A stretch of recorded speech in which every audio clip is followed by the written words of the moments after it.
Picture this. You are crouched in the corner of a cramped stone cell beneath the amphitheater in Rome, 73 BC. Your wrists burn from iron shackles that have rubbed your skin raw. Above your head, 50,000 voices roar like thunder as gladiators clash and die for their entertainment. The smell of blood and sawdust drifts down through the grates, mixing with the stench of fierce sweat from 24 other men pressed around you in the darkness. Your name is Marcus, though you were born Cleomire in Thrace before Roman legions dragged you in chains across half the known world. Tomorrow they will oil your body, hand you a sword you barely know how to hold, and shove you into that killing ground above. But tonight, in this suffocating pit, something extraordinary happens. A gladiator named Spartacus begins to whisper about limits, about lines even Rome cannot cross, about laws written in blood and stone that constrain even the most absolute power over human flesh. You listen, hardly daring to breathe, as he speaks of boundaries you never knew existed in this world, where you are property, where your body belongs to another man as completely as his horse or his wine cup. Yet somewhere in the imperial legal code, carved into bronze tablets and argued in marble courtrooms, are words that say, even slaves have souls that cannot be owned. Even property has rights that cannot be stripped away. Before diving into these forgotten stories of survival and suffering, if you enjoy learning about the hidden truths of history, consider hitting that like button and subscribing for more content like this. And please comment below to let me know where you're listening from. I find it incredible that we're exploring these ancient stories together from different parts of the world, connected across time and space by our shared curiosity about the past. The chains that bound 20% of Rome's population were not merely iron. They were woven from law, custom, economics, and the brutal mathematics of empire. Yet even in this system that reduced human beings to livestock, that bought and sold souls in marble marketplaces beneath statues of justice, bearing gods, there existed boundaries, limits, lines that masters, no matter how wealthy or powerful, dared not cross.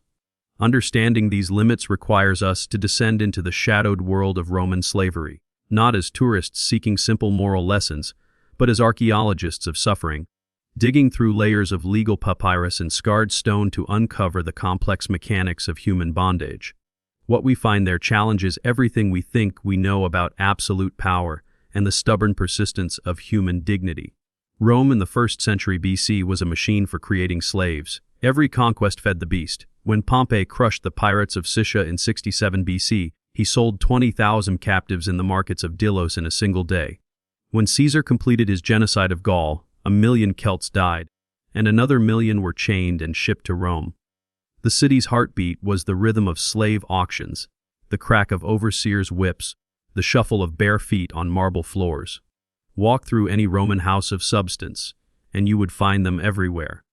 Invisible hands that cooked the meals, emptied the chamber pots, copied the manuscripts, taught the children, and warmed the beds. They were the fingers that plaited hair, the backs that carried litters, the minds that calculated accounts. Without slaves, Rome would have starved within a week. Yet even in this economy of human flesh, legal boundaries existed.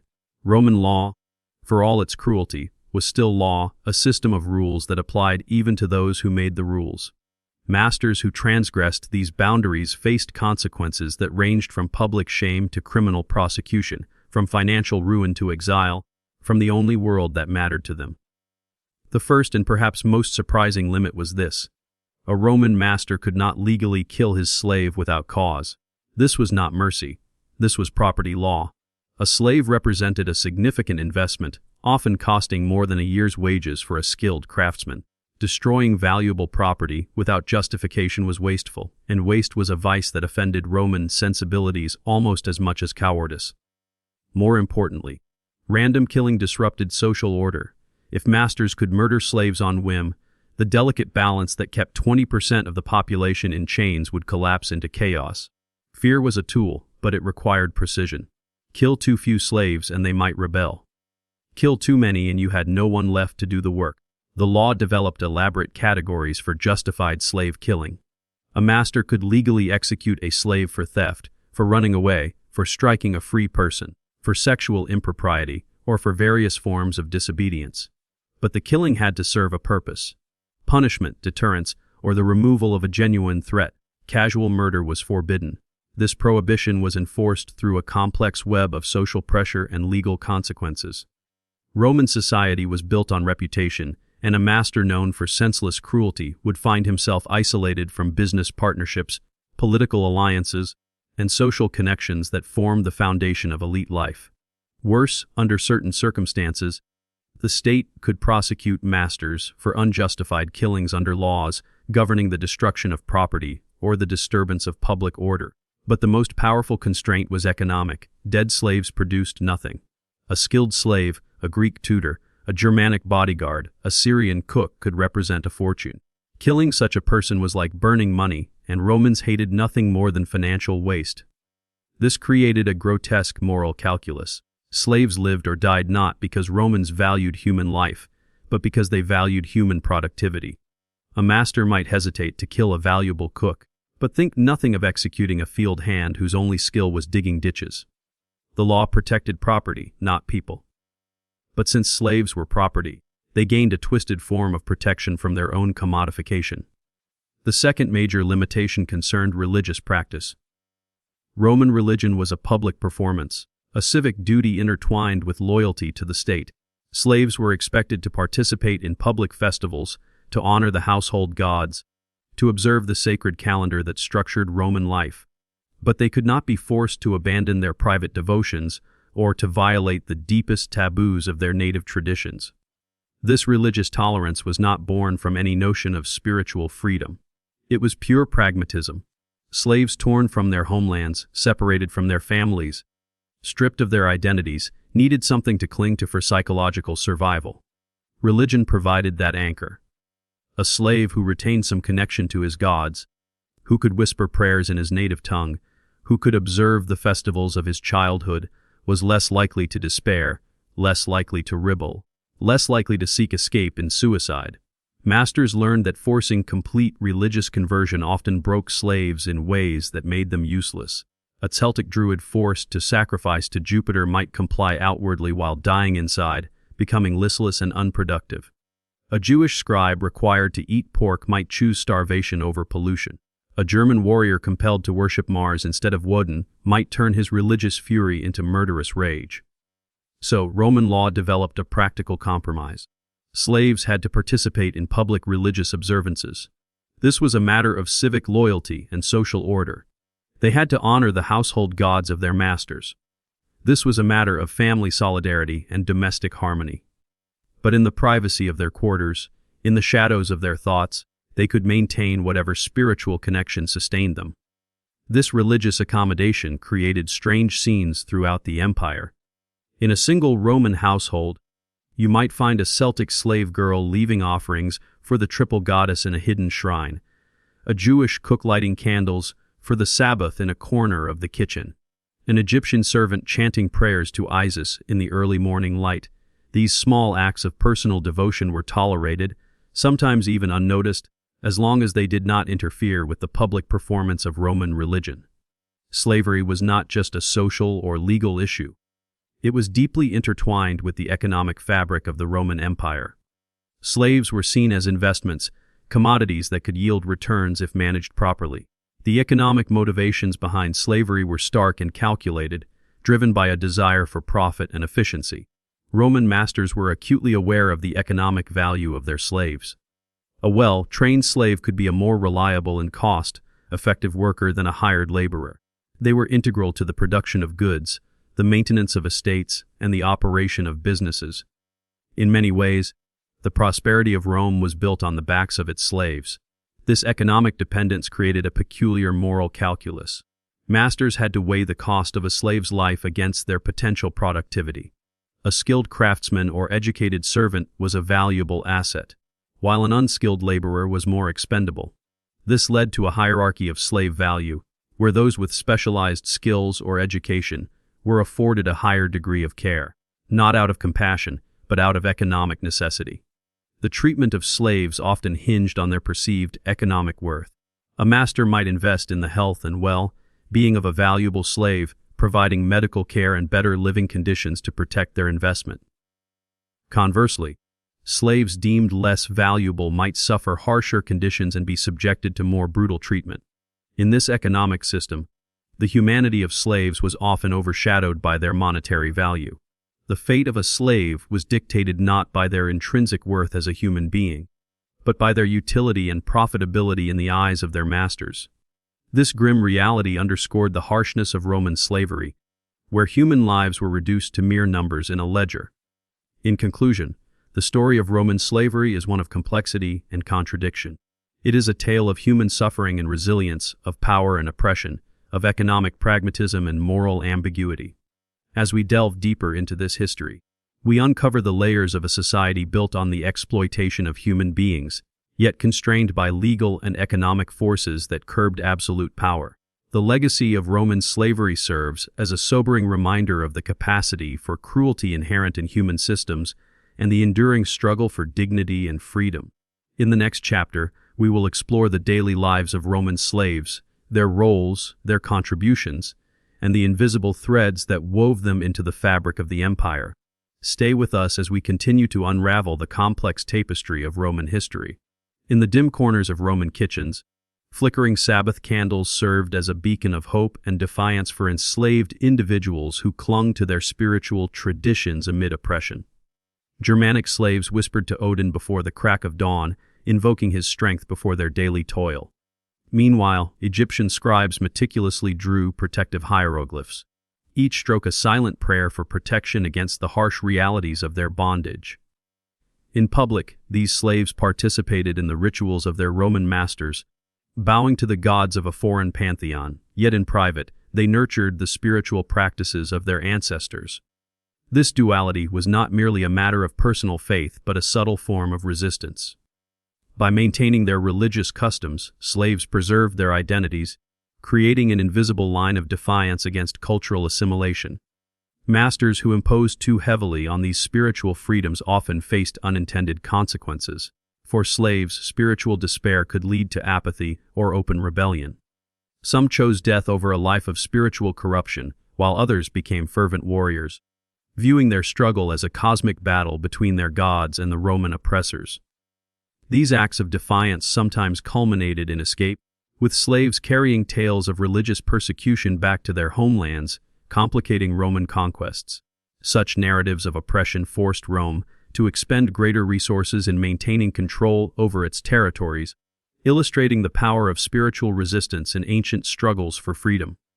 Beyond their religious practices, slaves formed complex social bonds, creating families and friendships that were both critical to their survival and seen as potential risks by their masters. Roman law, in recognizing these attachments, paradoxically protected and exploited them. While these bonds provided a sense of stability and emotional support, they also served as a tool for masters to manage risk. The separation of slave families was a calculated decision, weighing economic benefits against the potential cost of unrest. A skilled craftsman, for example, might be sold with his apprentice son to ensure the continuity of his trade and mental stability. A trusted nurse might have her children kept nearby to prevent her from falling into despair. These considerations, though often ignored, reflected an understanding of the psychological impact of familial bonds. In times of economic stability, masters often adhered to these guidelines, recognizing the economic value of stable slave households. However, during crises, these bonds were ruthlessly severed, with families torn apart in the pursuit of profit or logistical convenience during military campaigns. This created a perverse form of family law within the enslaved community, where marriages and friendships, though lacking legal standing, held economic significance that masters ignored at their peril. The psychological stability of slave communities was a factor in maintaining the delicate balance of Roman economic and social structures. The legal framework surrounding the treatment of slaves extended to the regulation of torture and mutilation, practices that were permissible but bound by certain constraints. Roman masters could employ torture to extract confessions or punish crimes, but this violence had to serve specific purposes and remain proportional to the offense. Torture was not an outlet for sadistic impulses, but a tool of control, strictly regulated by legal precedent and social customs. A master branding a runaway slave with the letters FUG for fugitivus was within his rights, yet he could not harm the slave to the extent that it affected their ability to work. These constraints were enforced through social pressure and economic consequences. Masters known for excessive cruelty were shunned by polite society, facing financial losses and damaged reputations. Romans understood that unchecked violence could lead to retaliation, as desperate slaves might resort to poisoning, arson, or even threatening the master's family.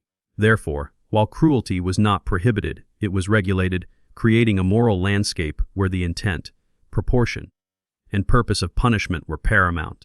This approach offered minimal protection to slaves, but established important precedents for limiting absolute power. The testimony of slaves in legal matters was another area fraught with complexity and contradiction. Roman law recognized the potential for coercion, understanding that slaves might be forced to testify falsely under their master's influence. Thus, while slaves could provide evidence, their testimony carried less weight than that of free citizens. More critically, slaves could only testify against their masters in extraordinary circumstances, typically involving serious crimes against the state. To prevent manipulation, the courts developed methods to scrutinize slave testimony, including separate interrogations and cross-referencing accounts for inconsistencies. This system aimed to protect the integrity of the judicial process while acknowledging the inherent power imbalance between slaves and their masters. Despite these measures, the limitations on slave testimony highlighted the contradictions within the legal system. While slaves were shielded from some forms of exploitation, they remained vulnerable to others, such as being tortured for information about their master's enemies. This duality underscored the precarious position of slaves within Roman society, caught between limited protections and systemic exploitation. The economic value of slaves was a significant consideration for Roman masters, who faced unwritten social pressures to manage their labor efficiently. The community standards dictated that slave labor should not be wasted on frivolous projects or maintained in poor health, as this would reflect poorly on the master's reputation and economic acumen.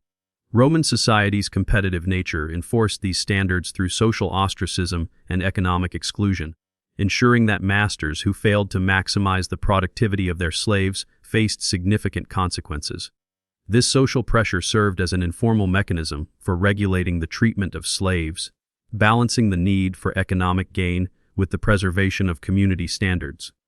Masters who squandered valuable labor or neglected the well-being of their slaves risked being ostracized, losing business opportunities, and facing political exclusion. This regulation was not codified in law, but was nevertheless a powerful force shaping the treatment of slaves in Roman society. The competitive nature of Roman life meant that maintaining a reputation for effective slave management was crucial for social and economic success. Social norms played a crucial role in enforcing the limited protections afforded to slaves, from regulating family separations to ensuring proportional punishment for offenses. While the legal system provided some safeguards, it was often the unwritten rules of society that offered the most effective protection against abuse. Masters who violated these norms faced ostracism and economic consequences, which served as powerful deterrents against excessive cruelty. In this way, social pressure functioned as an informal check on the power of slave owners, complementing the formal legal restrictions in place. These unwritten rules were deeply embedded in the fabric of Roman society, reflecting broader cultural norms and values. While the protections they afforded were limited, they nonetheless provided a measure of stability for slaves, helping to mitigate the worst excesses of the slave system. The stories of escaped slaves who shared their experiences of religious and social persecution carried significant weight, influencing Roman military and diplomatic efforts. These narratives, which highlighted the brutality and oppression faced by slaves, resonated deeply in conquered territories, fueling resistance and complicating Roman expansion. The dissemination of these stories posed a strategic challenge for Rome, forcing the empire to invest more in maintaining control over its territories. In this way, slave narratives played a critical role in shaping perceptions of Roman rule, contributing to the broader discourse on power, oppression, and resistance in the ancient world. As we conclude this chapter, we have explored the intricate web of social, legal, and economic factors that shaped the lives of Roman slaves. These forces, though often contradictory, created a complex system in which slaves navigated their existence, forging identities and communities in the face of adversity. In the next chapter, we will delve deeper into the daily lives of these individuals, examining their roles, contributions, and the invisible threads that wove them into the fabric of the empire. Stay with us as we continue to unravel the complex tapestry of Roman history. In the intricate web of Roman society, the treatment of slaves was not only a matter of personal choice, but was also deeply intertwined with economic and social consequences. For Roman elites, reputation was paramount, and maintaining the esteem of their peers was crucial for their social and economic success. This necessity for social acceptance enforced certain norms regarding the use of slaves, especially those who were skilled and educated. When a Roman master misused a skilled slave, such as employing a Greek scholar as a field worker, or thrusting a Syrian physician into manual labor, it was not merely an inefficient use of resources. It was a breach of social expectations that could lead to severe repercussions. The Roman elite relied heavily on networks of reciprocity for lending, partnerships, and social engagements. A master who disregarded these norms might find himself isolated, with peers declining business opportunities, invitations, and even spreading damaging rumors about his capabilities and judgment. In a culture where one's social standing could influence every aspect of life, such ostracism could have devastating effects. This societal pressure created a protective shield around skilled slaves, ensuring that their talents were utilized in ways deemed appropriate and beneficial by the community. The divide between skilled and unskilled slaves was stark, with significant implications for both groups. Skilled slaves, like Greek tutors, Syrian physicians, and Jewish bankers, were endowed with a degree of protection due to their economic value and the social expectations surrounding their roles. Their skills made them too valuable to waste on menial tasks, as doing so would not only be seen as unwise but also socially unacceptable. In contrast, unskilled slaves, who labored as field hands or domestic servants, were not afforded such safeguards. Their value was tied solely to their physical labor, and they were often subject to harsher treatment without the same social repercussions for their masters. This dichotomy highlighted the economic and social perceptions of labor, where intelligence and specialized knowledge were revered, while physical toil was undervalued. The concept of the peculi represented a fascinating aspect of Roman slavery, offering a glimpse into the complexity of slave-master dynamics. The peculi allowed slaves to accumulate small amounts of property, typically through additional work or tips. While this property was technically owned by the master, it provided slaves with a sense of agency and the potential to improve their circumstances. The peculi served multiple functions. For slaves, it was a source of motivation to work harder and conduct themselves appropriately, knowing that their efforts could lead to financial gain. For masters, it was a tool of control, presenting the illusion of progress and opportunity to keep slaves compliant and hopeful. The peculi also fostered intricate relationships between slaves and their masters, as well as among slaves themselves. Freed slaves could use their resources to support those still in bondage, creating networks of mutual aid that offered hope and practical assistance. However, the peculi was not without its downsides. Masters who arbitrarily interfered with these small economies risked facing social criticism and creating unrest among their slaves. Even within the harsh realities of slavery, certain protections existed for slave children, albeit limited and inconsistent.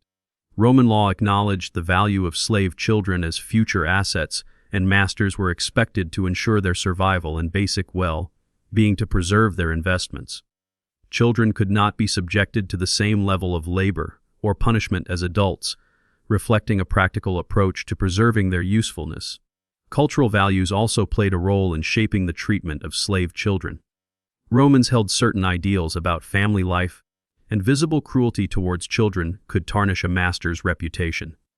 This societal pressure, though often insufficient, acted as a deterrent against extreme mistreatment. However, the protections were minimal and often violated, with children still facing separation from family and preparation for a life of servitude. These constraints on master behavior, although limited, served as a reminder of the complex interplay between humanity and pragmatism in Roman slavery. Despite the immense power Roman masters wielded over their slaves, certain sexual boundaries were enforced by social norms and legal frameworks. Roman sexual culture was deeply intertwined with concepts of honor, status, and propriety. Masters were expected to exercise their sexual dominance with discretion, avoiding behavior that could damage their reputation or violate broader social norms. Public sexual violence or actions that offended the sensibilities of guests or neighbors could lead to social ostracism or worse. Additionally, cultural and religious taboos were to be respected, even within the confines of slavery. Forcing slaves to engage in activities that were deeply offensive to their cultural or religious beliefs could lead to resistance or even violence. These constraints, while often circumvented, highlighted the societal expectations that still influenced the behavior of even the most powerful individuals. In the absence of formal legal protections, social criticism emerged as a powerful tool for regulating the treatment of slaves. The Roman community, with its emphasis on reputation, used gossip and rumor as informal mechanisms to enforce norms and influence behavior. Masters who were known for particularly harsh or inappropriate treatment of slaves faced social disapproval, which could impact their standing and opportunities within the community. This informal system of checks and balances, though limited, provided some measure of accountability and reflected the complex dynamics of Roman society, where social perceptions could hold as much power as legal mandates.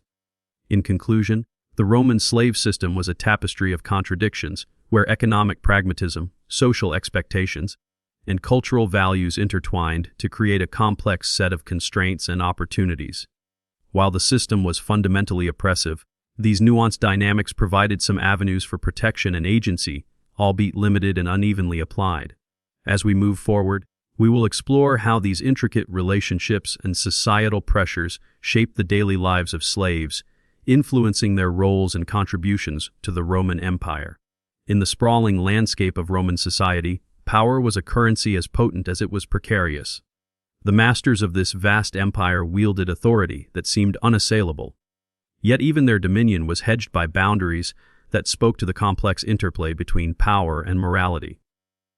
At the heart of this dynamic lay the institution of slavery, a system that was both integral to Roman prosperity and fraught with contradictions. As we delve into the cultural boundaries and sexual constraints, we begin to unravel the intricate fabric of Roman societal norms that delineated the limits of power. In ancient Rome, the notion of virtue was inextricably linked to the exercise of power. The image of a master who lacked self-control or proper Roman virtue could severely undermine his authority, not only within his household, but also in the broader social sphere. Sexual constraints, although minimal and inconsistently enforced, served as a reflection of this cultural boundary.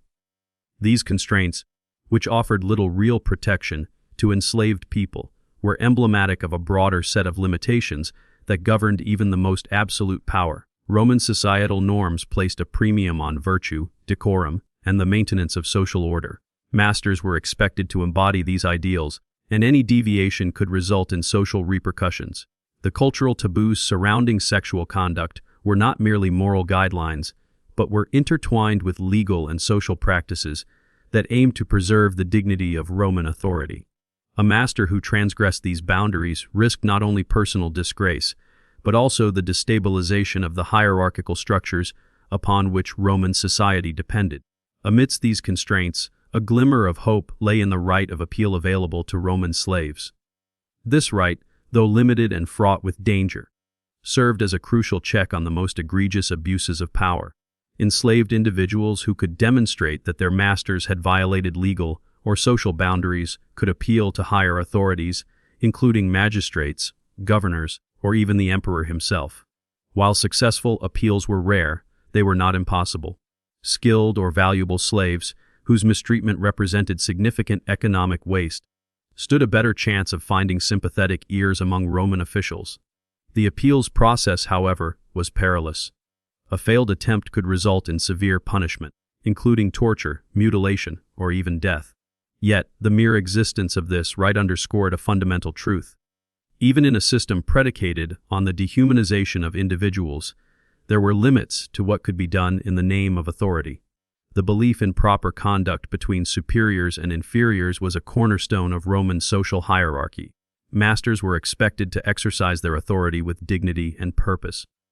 Any behavior that deviated from these expectations risked offending Roman sensibilities and threatening the stability of the social order. The case of a Greek philosopher tortured for teaching unpopular ideas or a Syrian physician prevented from practicing his healing arts illustrates how violations of social norms could engender backlash. Roman sensibilities were deeply entwined with the concept of dignity. A master perceived as cruel or capricious not only jeopardized his own reputation, but also undermined the very foundations of Roman authority. This intricate balancing act between power and propriety was a testament to the complexities of maintaining a system that simultaneously dehumanized and depended on enslaved individuals. At the heart of Roman slavery lay a profound contradiction. Slaves were considered property, to be bought, sold, and used without restriction. Yet, they were also human beings whose skills, labor, and intelligence were indispensable to the Roman enterprise. This duality created tensions that could never be fully reconciled.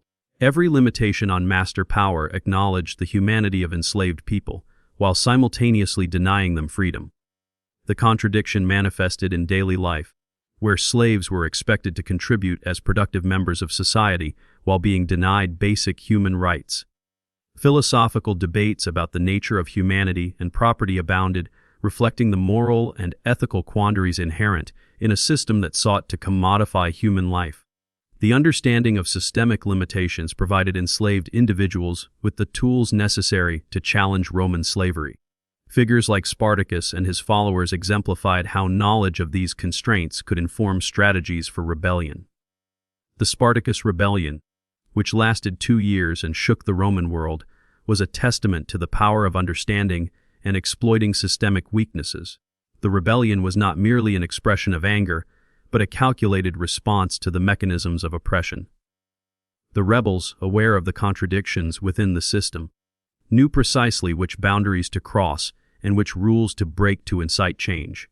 Their actions revealed the fragility of a system that, despite its veneer of strength, was vulnerable to those who understood its limitations. The limitations that made slavery bearable also made it vulnerable. The constraints that prevented constant rebellion provided the knowledge necessary for successful resistance. This paradox highlighted the inherent weaknesses in a system predicated on the ownership of human beings. Every boundary that protected slaves also acknowledged their capacity for suffering and their irreducible humanity. The Roman system of regulated brutality was a delicate balance between fear and restraint. While it was brutal enough to inspire compliance, it was also restrained enough to prevent constant uprisings. This balance, however, was inherently unstable. The very constraints that protected the system from collapse also exposed its vulnerabilities. The lessons of Roman slavery resonate with enduring relevance. The limits placed on power, though intended to protect the system, ultimately revealed its moral bankruptcy. In a modern context, these lessons serve as a reminder of the persistence of inequality and the ongoing struggle for human rights and dignity. The mechanisms of oppression that existed in ancient Rome find echoes in contemporary systems of inequality. Power that recognizes limits reveals its own weakness, and authority that accepts boundaries admits its own injustice. As we reflect on the legacy of Roman slavery, we are compelled to confront the enduring questions of power, morality, and the unyielding spirit of those who resist oppression. In the shadows of the past, where the dust of the arena has long settled and the crosses have rotted away, the fundamental question endures: what couldn't owners do to slaves? The answer, both then and now, reveals not the mercy of the powerful but the stubborn, unconquerable dignity of those they sought to subjugate. As we walk away from this story, we are reminded that the struggle for freedom and justice is a timeless battle, and the lessons of history continue to illuminate the path forward.